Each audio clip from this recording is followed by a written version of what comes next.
నమస్తే. Units and మెజర్మెంట్లో next concept dimensional analysis.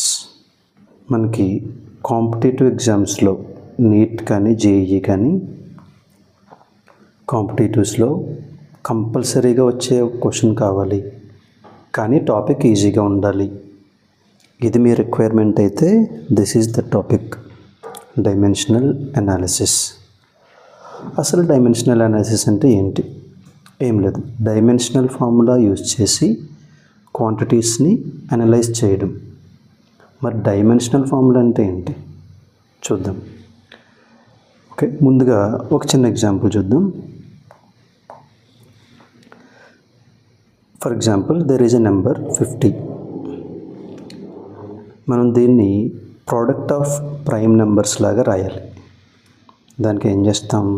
50 equal to దీన్ని 2 into 5 square అని రాయొచ్చు కదా. 2 into 5 square. Similarly 100 రాయాలనుకోండి, 100 is equal to 2 square into 5 square. So ఇలా ఏ నెంబర్ అయినా సరే ప్రైమ్ నెంబర్స్ రాసి దాని ఏదో ఒక పవర్ పెట్టి వాటి ప్రోడక్ట్గా రాయొచ్చు. ఇప్పుడు ఇదే పని ఫిజికల్ క్వాంటిటీస్తో చేస్తే కాంపోజిట్ నెంబర్ని ప్రైమ్ నెంబర్స్ ప్రోడక్ట్గా ఎలా రాసామో అలాగే ఒక డిరైవ్డ్ క్వాంటిటీని తీసుకుని ఫండమెంటల్ క్వాంటిటీస్ ప్రోడక్ట్ లాగా రాయొచ్చు. ఇలా రాయడాన్నే డైమెన్షనల్ ఫార్ములా అంటాం అన్నమాట. ఒక క్వాంటిటీ ఉంది, ఫర్ ఎగ్జాంపుల్ స్పీడ్ అని ఒక క్వాంటిటీ ఉంది. దీన్ని ఎలా రాయొచ్చు? Length by time. అలాగే ఇంకా ఏం రాయొచ్చు? లెంత్ ఇంటూ టైం పవర్ -1 అని కూడా రాయొచ్చు. అలా రాస్తే దాన్ని డైమెన్షనల్ ఫార్ములా అంటాం. సో ఫస్ట్ డెఫినేషన్ రాద్దాం. దీనికి డైమెన్షనల్ ఫార్ములాకి డెఫినేషన్ ఏంటి? Representation, okay, or you can say expression. Okay, representation of a physical quantity. ఎలా రిప్రజెంట్ చేస్తున్నాం?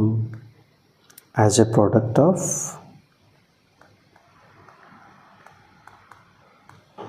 Fundamental quantities.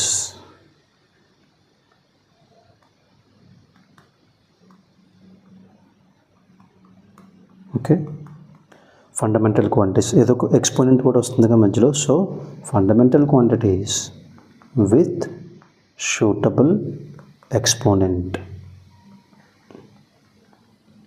షూటబుల్ పవర్ అని కూడా రాయొచ్చు.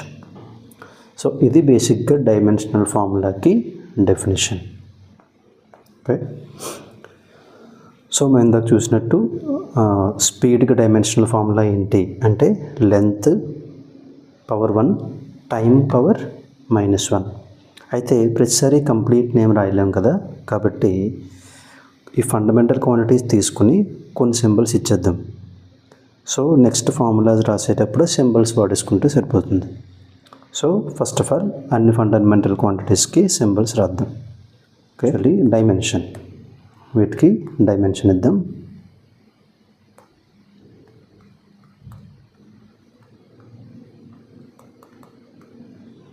రైట్. సో మాస్కి M, లెంత్కి L, time T, thermodynamic temperature K capital, electric current I. కొన్ని బుక్స్లో A capital A కూడా వాడతారు, ఏదైనా వాడచ్చు, I or A. సో ఇవి మనం మెయిన్గా వాడే డైమెన్షన్స్. ఇప్పుడు ఏ క్వాంటిటీ అయినా వీటి యొక్క ప్రోడక్ట్గా రాయొచ్చు అన్నమాట. So let us see. స్పీడ్తో స్టార్ట్ చేద్దాం. Speed is equal to length by time కదా. సో దాన్ని ఎలా రాయొచ్చు? Length into time power -1. You can also write L power 1 T power -1. ఇంకా ఏరియా రాద్దాం. ఏరియాని ఎలా రాయొచ్చు? లెంత్ ఇంటూ లెంత్ కదా. సో ఏమవుతుంది? L square. So dimensional formula of speed, dimensional formula of area వచ్చాయి. సో ఇంకా కొన్ని క్వాంటిటీస్ రాద్దాం.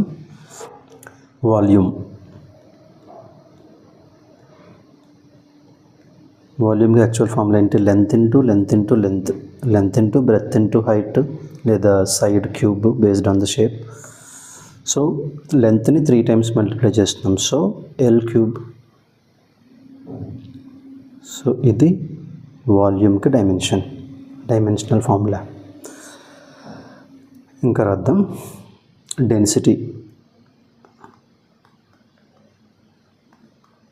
డెన్సిటీ ఫార్ములా ఏంటి? Mass by volume.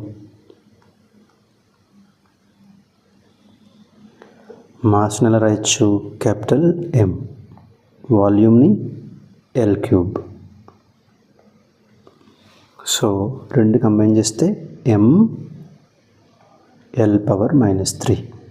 Are L⁻1 m⁻1 L⁻³ ఇప్పుడు యాక్సిలరేషన్ రాయిద్దాం.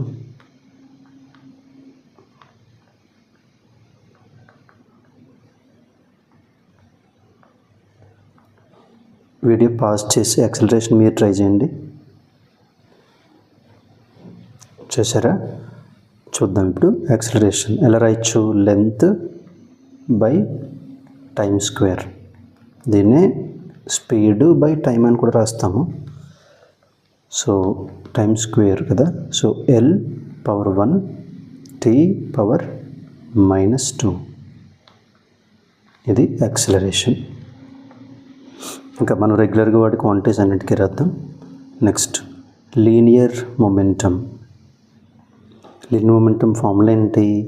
Mass into velocity.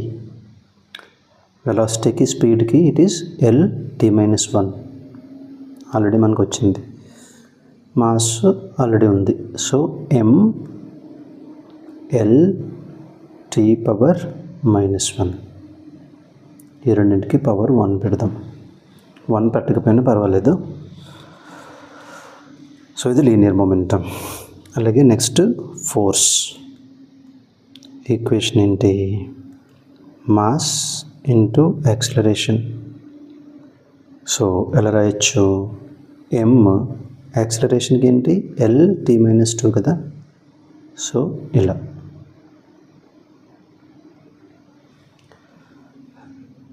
ఇంకా work.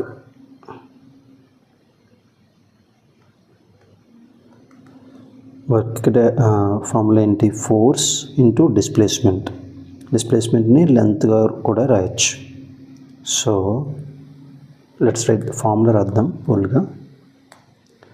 Force into displacement which is length.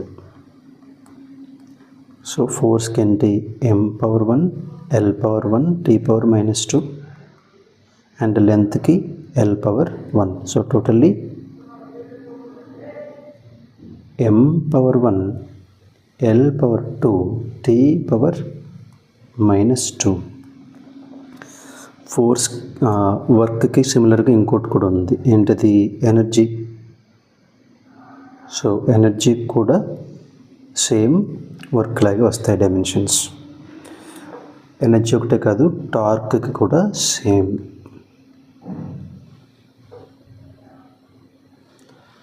All right. Okay, next ఇంకా ఏమున్నాయి? ఫ్రీక్వెన్సీకి యూనిట్ ఫార్ములా ఏంటి? 1/టైం పీరియడ్ కదా. 1/టైం పీరియడ్ అంటే నథింగ్ బట్ 1/టైం. సో ఎలా రాయొచ్చు? T⁻. You can also right m0 L0 T⁻. ఒకవేళ ఏదైనా క్వాంటిటీ లేకపోతే దానికి పవర్ 0 అని రాసేయచ్చు, లేదా సింపుల్గా T⁻−1 enough. So this is frequency. ఇంకేమున్నాయి? ప్రెషర్ రాద్దాం.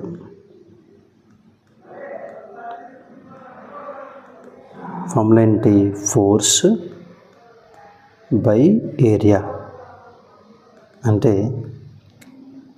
ఫోర్స్కి m1 L1 T power -2 by ఏరియాకి లెంత్ స్క్వేర్. సో ఏమవుతుంది, m power 1 L power -1 and T power -2. ఇది ప్రెషర్కి. What about electric charge? Charge derived quantity కదా, current fundamental quantity.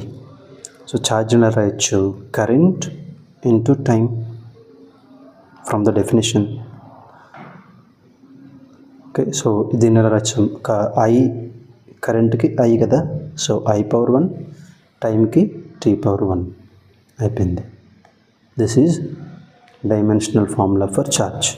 So like this, ఏ క్వాంటిటీకైనా సరే డైమెన్షనల్ ఫార్ములా ఫండమెంటల్ క్వాంటిటీస్ని use చేసి రాసుకోవచ్చు. ఓకే, ఒకసారి చెక్ చేయండి, నోట్ చేసుకున్నారు కదా. సో నెక్స్ట్ దానికి వెళ్దాం. ఇంకోటి కూడా ఉంది, పవర్ కూడా రాసేద్దాం. Mechanical power.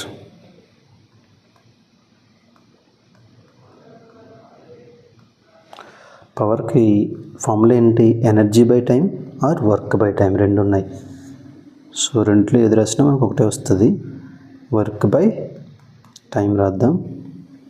వర్క్కి ఏంటి, m power 1 L power 2 T power -2 కదా, బై టైంకి ఏంటి T. సో టోటల్గా ఏమవుతుంది, m power 1 L power 2 T power -3. ఇది పవర్కి డైమెన్షన్. సో ఎనీ క్వాంటిటీ మనకు ఆ ఈక్వేషన్ తెలిస్తే చాలు, ఏ దేనికైనా మనం డైమెన్షన్ రాయొచ్చు. ఓకే, అయిపోయింది. సో డైమెన్షన్ ఫార్ములా డెఫినేషన్ చెప్పాం, ఫండమెంటల్స్ క్వాంటిటీస్కి రాసాం, కొన్ని డిరైవ్డ్ క్వాంటిటీస్ కూడా డైమెన్షనల్ ఫార్ములా రాసాం. ఇప్పుడు నెక్స్ట్ చూద్దాం డైమెన్షన్ లేని quantities, dimension less quantities. So dimension లేవంటే అప్పుడు ఏం రాస్తాం, మరి ఎంకి పవర్ లేదు, so m power 0 L power T power 0, నువ్వు ఏది రాసినా పవర్ 0 అట్లా వస్తాయి. సో కొన్ని ఎగ్జాంపుల్స్ చూద్దాం దీనికి. ఫస్ట్ది మనకి ఫండమెంటల్ క్వాంటిటీస్లోనే ఉన్నాయి కొన్ని. Plane angle for example, plane యాంగిల్కి యూనిట్ ఏంటి, రేడియన్. ప్లేన్ యాంగిల్ ఎలా ఫైండ్ చేస్తాం, arc length by radius.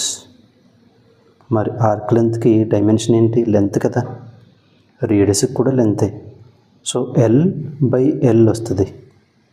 So టోటల్గా డైమెన్షన్ ఏమవుతుంది, 0, సారీ డైమెన్షన్ 1 అంటే L power 0, m power 0 L power 0, T రాసినా సరే పవర్ 0, అంటే పక్కన I అని పెట్టుకో, I power 0, anything.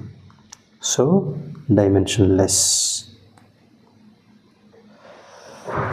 Similarly solid angle కూడా అంతే. సాలిడ్ యాంగిల్ కూడా డైమెన్షన్లెస్ క్వాంటిటీ, అంటే m పవర్ 0 L పవర్ 0 ఇట్లా. మీరు ఇంతకు ముందు చదివిన కొన్ని క్వాంటిటీస్ ఉన్నాయి, ఒకసారి గుర్తు తెచ్చుకోండి. Refractive index. రిఫ్రాక్టివ్ ఇండెక్స్కి ఫార్ములా ఏంటి, speed of light in vacuum by speed of light in a medium. రెండు స్పీడ్లే, వాల్యూస్ వేరే అయి ఉండొచ్చు, బట్ యూనిట్స్ డైమెన్షన్స్ రెండు స్పీడే, రెండు ఈక్వల్. క్యాన్సిల్ అయిపోతే ఇది కూడా డైమెన్షన్ లెస్ అయిపోతుంది, అంటే m power 0 L power 0 T power 0. Similarly relative density, also called as specific gravity.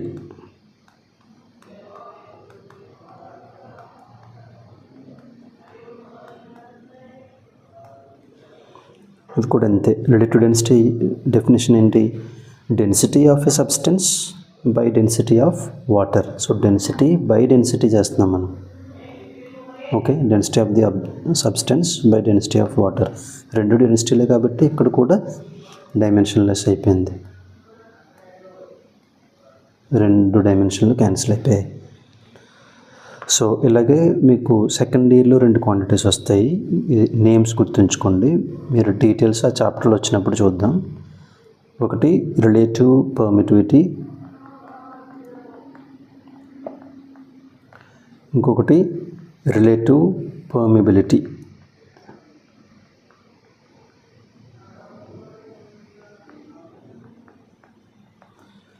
So these are all examples for dimensionless quantities.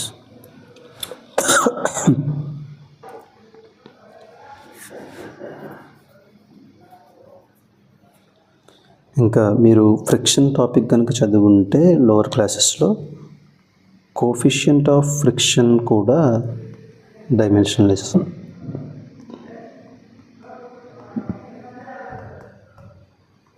అలాగే మనకి next part 2 11th part 2 text బుక్లో strain అనే ఒక కాన్సెప్ట్ వస్తుంది. అది కూడా dimensionless quantity.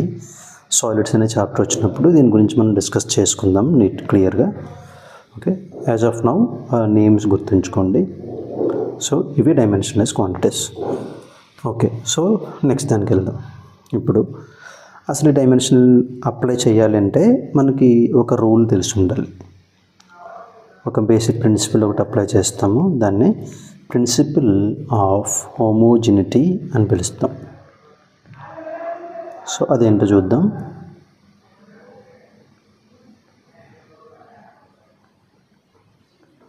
Principal of homogeneity ఏంటిది? దీనిలో మనకు మెయిన్గా 2 పాయింట్స్ ఉంటాయి. ఫస్ట్ది, నువ్వు ఒక ఈక్వేషన్ రాస్తున్నావు. ఈక్వేషన్ రాసినప్పుడు మనం గుర్తుంచుకోవాల్సింది ఏంటంటే లెఫ్ట్ హ్యాండ్ సైడ్కి రైట్ హ్యాండ్ సైడ్కి సేమ్ డైమెన్షన్స్ ఉండాలి. మీన్స్ ఎల్హెచ్ఎస్కి ఆర్హెచ్ఎస్కి డైమెన్షనల్ ఫార్ములా సేమ్ ఉండాలి. అప్పుడే ఆ ఈక్వేషన్ వ్యాలిడ్ అవుతుంది. For example 20 grams is equal to, let us say, 20 into 10⁻³ milligram అని రాశాను. ఓకే, నెంబర్ పక్కన పెట్టేస్తే రెండు వైపులో ఉన్నది మాస్. సో డైమెన్షన్స్ ఏమవుతాయి? ఇది ఎమ్, ఇది కూడా ఎమ్. సో ఇది valid. 20 grams is equal to 20 into 10⁻³ millisecond అని రాశాను అనుకో.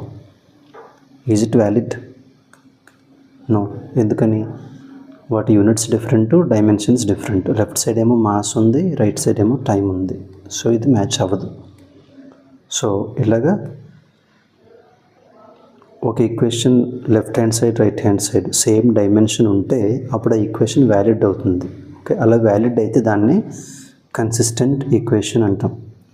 డైమెన్షనల్లీ కన్సిస్టెంట్ అని పిలుస్తాం అన్నమాట. ఓకే, న్యూమరికల్స్ చేసేటప్పుడు దీని గురించి ఎక్కువ ఎగ్జాంపుల్స్ చూద్దాం. ఇంకా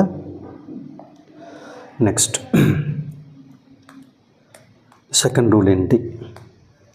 సెకండ్ వచ్చి, if you are adding or subtracting 2 numbers, their dimension should be same. అంటే 2 numbers అని కాదు, 2 quantities. Okay, now 2 quantities can be added or subtracted. Either add చేసిన సబ్ట్రాక్ట్ చేసిన.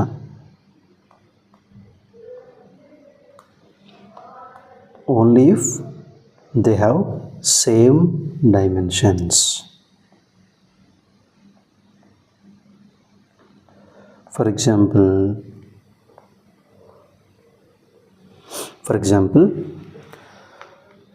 20 grams minus 10 grams ఏదో ఒక ఆన్సర్ వస్తుంది. ఇది సబ్ట్రాక్ట్ చేయగలం కదా. అలాగే 2 kg minus 10 grams, ఇక్కడ యూనిట్స్ డిఫరెంట్ అయినా రెండు మాస్క్ యూనిట్సే. అలాగే డైమెన్షన్ ఏమవుతుంది? Mass M. So you can subtract. మరి 2 kg minus 2 hours, దీనికన్నా మీనింగ్ ఉంటుందా? ఉండదు కదా. So it is invalid equation. అంటే సబ్ట్రాక్షన్ చేస్తున్నప్పుడు రెండింటికి సమానమైన డైమెన్షన్స్ లేకపోతే అది వ్యాలిడ్ అవ్వదు. So that is the second point here. Okay, so రెండింటిని కలిపిప్పుడు ఒక ఈక్వేషన్ లాగా తయారు చేద్దాం. సెకండ్ పాయింట్ ఏం చెప్తుంది? సపోజ్ ఒక ఈక్వేషన్ ఉంది. ఒక A + B = C అని ఏదో ఒక ఈక్వేషన్ ఇచ్చారనుకుందాం. ఇప్పుడు సెకండ్ రూల్ని బట్టి ఏం చెప్పాలి, ఏ బి రెండు యాడ్ అవుతున్నాయి కాబట్టి నేనేం చెప్పొచ్చు, dimension of A equal to dimension of B according to second rule. మరి ఫస్ట్ రూల్ ఏం చెప్తుంది, left hand side right hand side same ఉండాలి. అంటే dimension of A plus B equal to dimension of C, ఇది first rule చెప్తుంది. So టోటల్గా మనం రాయొచ్చు, ఈ రెండిటి కలిపితే ఏబి యాడ్ చేస్తున్నాయి కాబట్టి ఏబి రెండు ఒకే డైమెన్షన్ ఉన్నాయి. అండ్ లెఫ్ట్ రైట్ చూసుకుంటే సి కూడా అదే డైమెన్షన్ ఉంది, రైట్.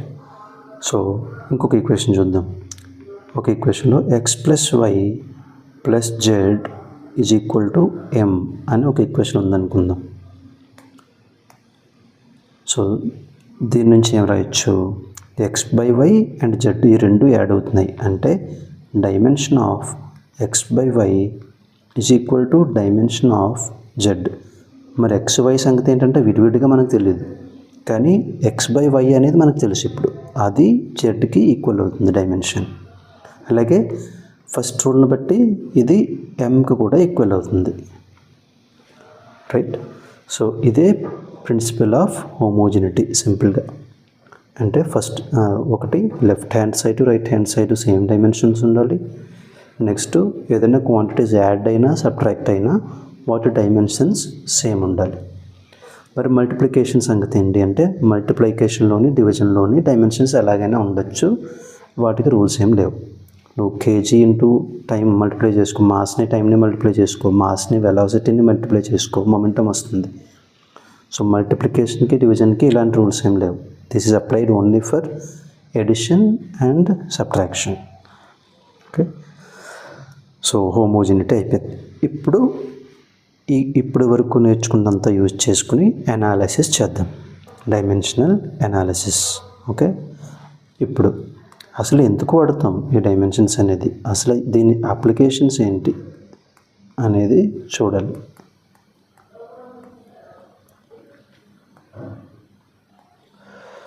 ఓకే, ఇందులో ఫస్ట్ అప్లికేషన్ వచ్చి ఎందుకు వాడతామంటే ఫస్ట్ది to obtain units of a physical quantity.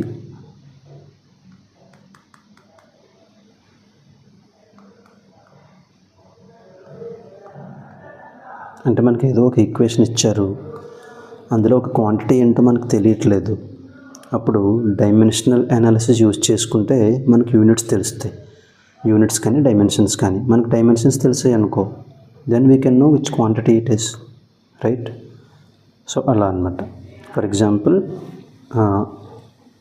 We equal to you plus A T అని ఉంది. వి అనేది వెలాసిటీ, యూ అనేది వెలాసిటీ అని మనకు తెలిసింది, ఈక్వేషన్లో ఇచ్చారు. టీ అనేది టైం అని ఇచ్చారు, ఏ ఏంటనేది ఇవ్వలేదన్నమాట. అప్పుడు ఏం చేస్తాం, డైమెన్షనల్ అనాలిసిస్ చేసుకుంటే మనకి ఏమొస్తుంది, dimension of V equal to dimension of U plus dimension of A T. ఈ రెండు యాడ్ అవుతుంది కాబట్టి ఆ రెండు డైమెన్షన్స్ ఈక్వల్ అవ్వాలి కదా. సో ఇది కూడా ఈక్వల్.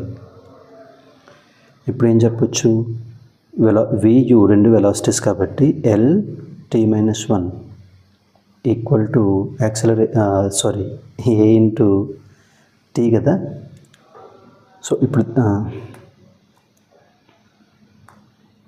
ఏ ఇంటూ టైం.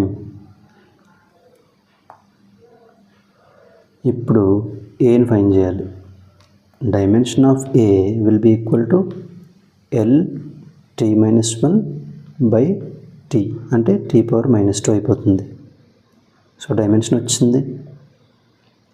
ఈ డైమెన్షన్ దేనిది, యాక్సిలరేషన్ది. సో ఏ ఈజ్ యాక్సిలరేషన్ అని చెప్పొచ్చు. అంటే మనకి v equal to you plus ఏటీలో యాక్సిలరేషన్ చాలామందికి ఆల్రెడీ తెలుసు, బట్ తెలియని ఏదైనా ఈక్వేషన్ వచ్చినా సరే ఈ మెథడ్ యూజ్ చేసి మనం ఫైండ్ చేయొచ్చు. ఆ క్వాంటిటీ ఏంటి, దాని యూనిట్స్ ఏంటి అనేది డైమెన్షన్స్ బట్టి చెప్పేయచ్చు అనమాట.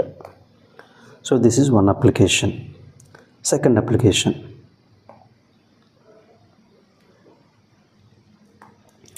we can use this to check the dimensional consistency.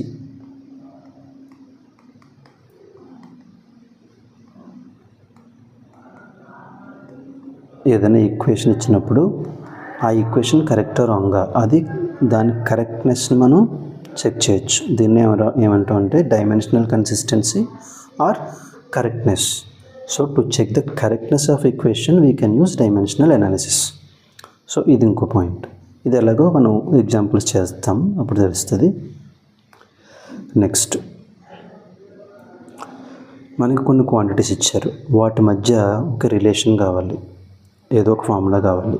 అది డెరైవ్ చేయడానికి కూడా దీన్ని యూజ్ చేయొచ్చు. So to derive relation or to obtain relation between different quantities,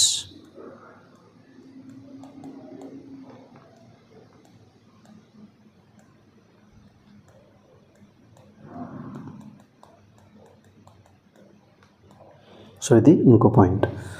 so ఇవన్నీ అప్లికేషన్స్. ఇంకా ఏం చేయొచ్చు అంటే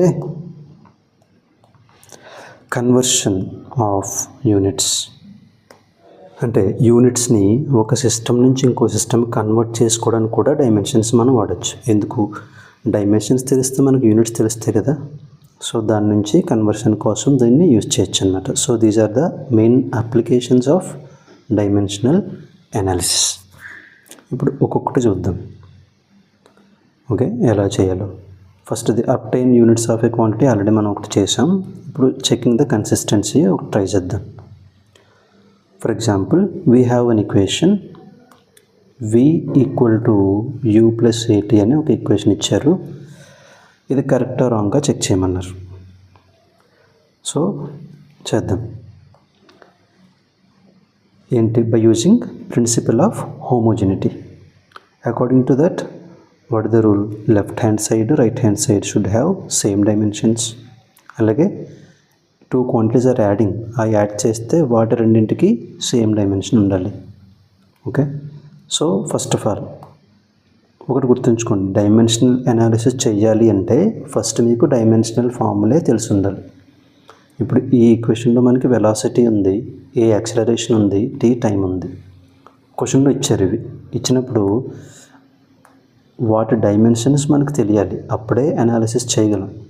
సో మీరు కొన్ని క్వాంటిటీస్ గుర్తుంచుకోవాలి ఆల్రెడీ. Okay, anyway. సో క్వశ్చన్లోకి వచ్చేద్దాం.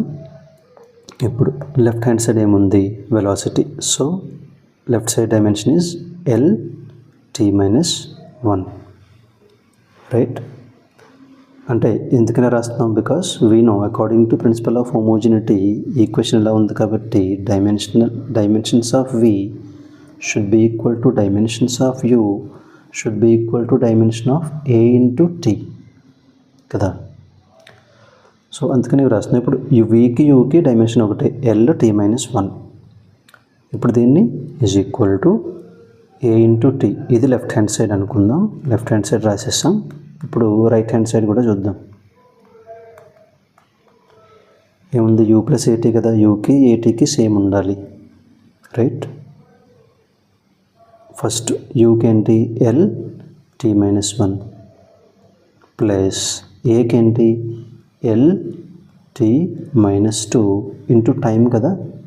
సో ఇంటూ t అంటే ఇదేమవుతుంది? L(t-1) అవుతుంది. అండ్ ఇది u, ఇది a, ఇది t కదా.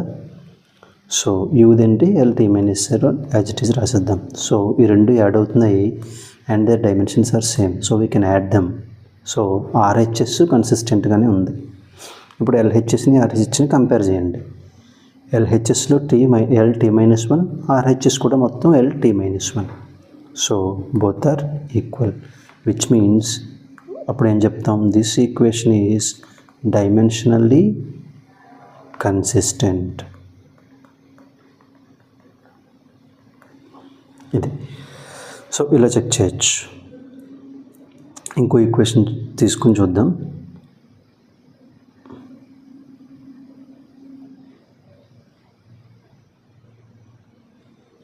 ఫర్ ఎగ్జాంపుల్, మనకి work is equal to force into displacement అని ఒక ఈక్వేషన్ ఉంది. ఇది చెక్ చేయమన్నారు డైమెన్షనల్గా కన్సిస్టెంటా కాదా అని. ఇప్పుడు చేద్దాం. లెఫ్ట్ హ్యాండ్ సైడ్ ఏముంది? వర్క్. డైమెన్షన్స్ ఏంటి? M, L2, T, power -2. Right hand side ఉంది F into yes.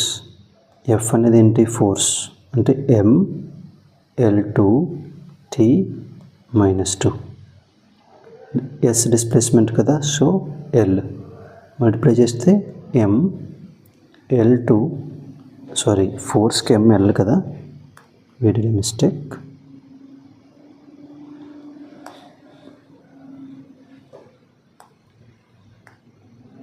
So mL2T -2. ఇప్పుడు రెండు కంపేర్ చేయండి. Both are equal, so dimensions are same, which means it is dimensionally consistent. Yes అని చెప్తాం. So this is about dimensional consistency. మరి next application ఏంటి? Next application is deriving relation between the quantities. Okay, ఎలాగో చూద్దాం.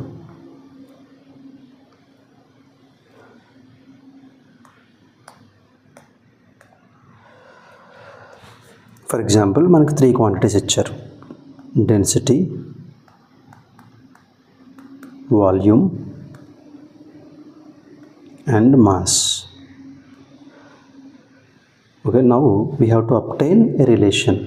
The question is like, obtain a relation between these 3 quantities. ఈ 3 quantities తీసుకోండి. First ఒక random equation రాద్దాం. Like density is equal to mass power X into volume power Y అని రాసాం. ఆ X why ఎంతో మనకు తెలియదు, జస్ట్ ఒక ఈక్వేషన్ రాసాం అంతే. నౌ ఎక్స్ వై ఫైండ్ చేద్దాం. ఫస్ట్ లెఫ్ట్ హ్యాండ్ సైడ్ తీసుకోండి. లెఫ్ట్ హ్యాండ్ సైడ్ మనకి ఏముంది? డెన్సిటీ. దాని డైమెన్షన్స్ ఏంటి? m power 1 l power -3. So okay, left hand side వచ్చింది. రైట్ హ్యాండ్ సైడ్ ఏంటి? Right hand side we have mass power X, అంటే m, mask dimension m కదా, power X into volume power y, volume dimension l³ power y. Multiply చేయండి. m power x l power 3y వచ్చింది. ఇప్పుడు right hand side left hand side compare చేద్దాం. Okay, first common basis, power should be equal. So m power 1 equal to m power x, meaning x equal to 1. అలాగే లెంత్ని కూడా compare చేద్దాం. Left hand side l power -3 equal to right hand side l power 3y. So compare చేస్తే -3 equal to 3y and y equal to -1. Right, so అయిపోయింది అంతే. ఇది X and why values. వీటిని తీసుకుని వెళ్ళి ఆ మెయిన్ ఈక్వేషన్లో వేసేద్దాం. So now what do we get? Density is equal to mass power x కదా, so power 1 and volume power -1. So it is nothing but mass by volume. So ఈ relation మనకి వచ్చింది డైమెన్షన్ యూజ్ చేసి. Okay, ఇంకో question try చేద్దాం. So ఇక్కడ question ఏంటి? Obtain relation between force, velocity and power. ఈ మూడింటికి రిలేషన్ కావాలి. మనం మళ్ళీ సేమ్ మెథడ్ యూజ్ చేద్దాం. So force is equal to velocity power X into power Y అని రాసుకోండి, లేదా పవర్ ఈజ్ ఈక్వల్ టు ఈ రెండు ఎలా అయినా రాయొచ్చు. నేను ఇలా రాస్తున్నాను. నేను force is equal to velocity power X into power y. మళ్ళీ డైమెన్షన్ కంపేర్ చేయడం. లెఫ్ట్ హ్యాండ్ సైడ్ ఏముంది, ఎల్హెచ్ఎస్,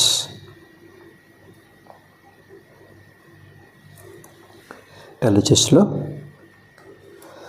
ఫోర్స్ అంటే MLT-2. రైట్ హ్యాండ్ సైడ్ ఏముంది, వెలాసిటీ పవర్ x అంటే LT-1 power x into power y. పవర్కి డైమెన్షన్ ఏంటి, ML2T-3 power y. ఓకే, ఈ డైమెన్షన్ మనం టేబుల్ నుంచి తీసుకొచ్చాం, మనం గుర్తుంచుకున్న డైమెన్షనల్ ఫార్ములే. ఇప్పుడు మల్టిప్లై చేసేస్తే L power x T power -x into M power y L power 2y T power -3y. Multiply చేద్దాం. ఇప్పుడు M టోటల్గా M power y L power x ఉంది, అటువైపు 2y, so x plus 2y and T power -x -3y. ఇప్పుడు compare చేద్దాం. Left hand సైడ్ని right hand సైడ్ని compare చేస్తే ఏమొస్తుంది, LHS and RHS, this one and this one. So M power 1 on left hand side equal to M power y on right hand side, which means y equal to 1. అలాగే length పవర్స్ని కూడా compare చేస్తే left hand side L power 1 is equal to right hand side L power x plus 2y. అంటే ఏంటి, x plus 2y is equal to 1. మరి y ఎంత, already 1 వచ్చింది మనకి, so x plus 2 into 1 equal to 1. So x equal to 1 minus 2 which is -1. So x వచ్చింది, y వచ్చింది. దీన్ని తీసుకెళ్ళి let us put in the equation we considered. ఇందులో వేసేస్తే velocity power x. So force is equal to velocity power x అంటే ఎంత, velocity power -1 into power y అంటే power 1.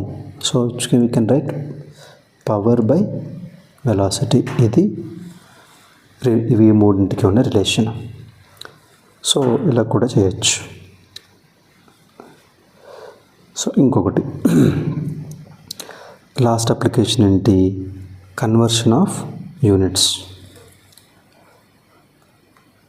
Dimension use చేసి మనం యూనిట్స్ని ఒకదాని నుంచి ఇంకొకటికి కన్వర్ట్ చేసుకోవచ్చు. ఎలా, లెటస్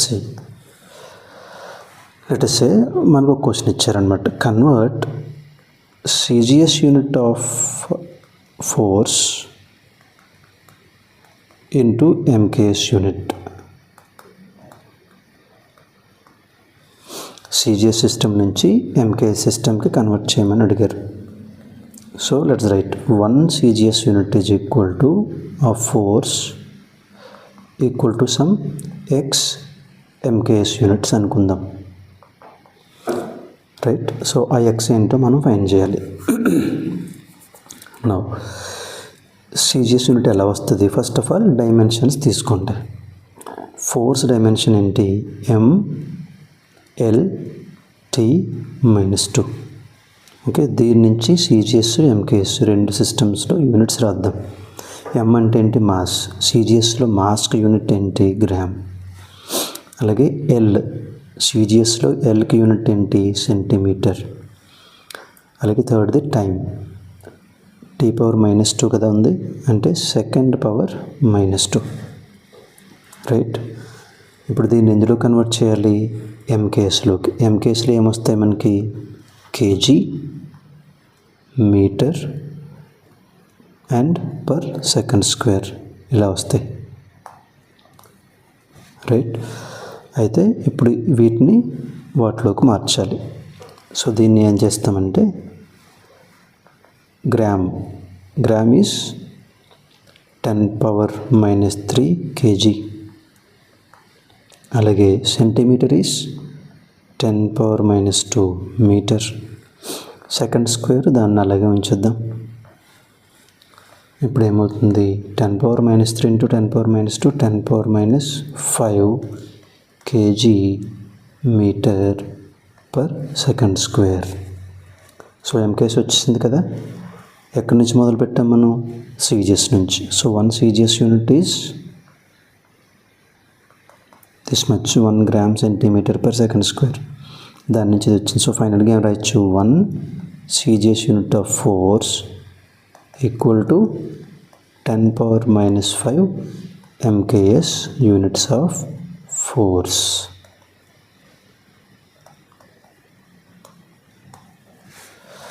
రైట్. సో ఇలా కన్వర్షన్ కూడా చేసేయచ్చు, ఏ సిస్టంలోంచి అయినా దేనిలోకైనా. ఇప్పుడు సో ఇవన్నీ అప్లికేషన్స్ అయితే, దేనికైనా కొన్ని లిమిటేషన్స్ ఉంటాయి కదా. సో డైమెన్షనల్ అనాలిసిస్కి కూడా కొన్ని డ్రాబ్యాక్స్ ఉన్నాయి, కొన్ని డిఫెక్ట్స్ ఉన్నాయి. అవేంటి, let us see limitations of dimensional analysis. ఫస్ట్ది,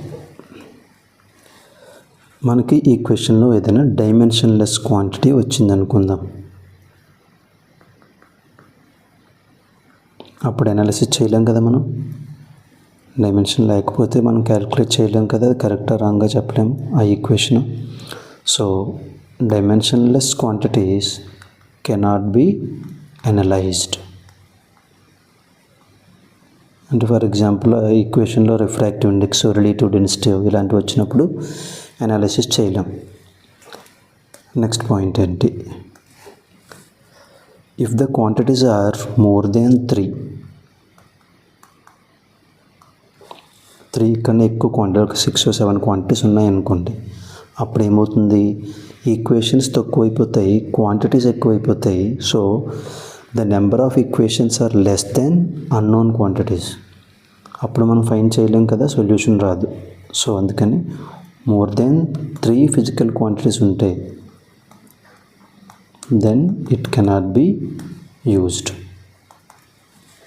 ఓకే, యూజ్లెస్ అయిపోద్ది. నెక్స్ట్ థర్డ్, కొన్ని ప్రపోర్షనాలిటీ కాన్స్టెంట్స్ ఉంటాయి. ఫర్ ఎగ్జాంపుల్ లెట్స్ టేక్, ఒక ఈక్వేషన్లో ఒక ప్రపోర్షనాలిటీ కాన్స్టెంట్ ఉంది. అయితే ఆ కాన్స్టెంట్ ఎలా ఉందంటే దానికి కొన్ని యూనిట్స్ ఉన్నాయి, it has some dimensions. So if the proportionality constant has dimensions, అప్పుడు ఏమవుతుంది, this constant will interfere with other quantities because it is having dimensions. అప్పుడు మనం అనాలిసిస్ చేయలేం కదా. So if proportionality constant has some dimensions, then also you cannot analyse. కొన్ని values ఉంటాయి, for example trigonometric functions,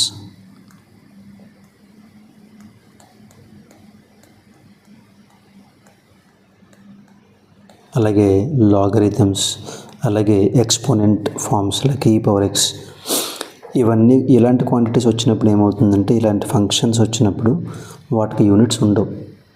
units లేకపోతే మళ్ళీ ఆ first point repeat అవుతుంది, డైమెన్షన్ లేదు, మనం అనాలిసిస్ చేయలేం, కంపేర్ చేయలేం. సో ఇదొక problem. So these are the limitations of dimensional analysis. So టోటల్గా ఇది డైమెన్షనల్ అనాలిసిస్. అర్థమైంది అనుకుంటున్నాను. ఒకసారి రివైజ్ చేసుకుని క్వశ్చన్స్ ఇంకొకసారి మనం సపరేట్గా ఆబ్జెక్టివ్ లెవెల్ 2 వరకు క్వశ్చన్స్ చేద్దాం. ఫండమెంటల్స్ జాగ్రత్తగా నేర్చుకోండి. All the best. జై హింద్. Take care.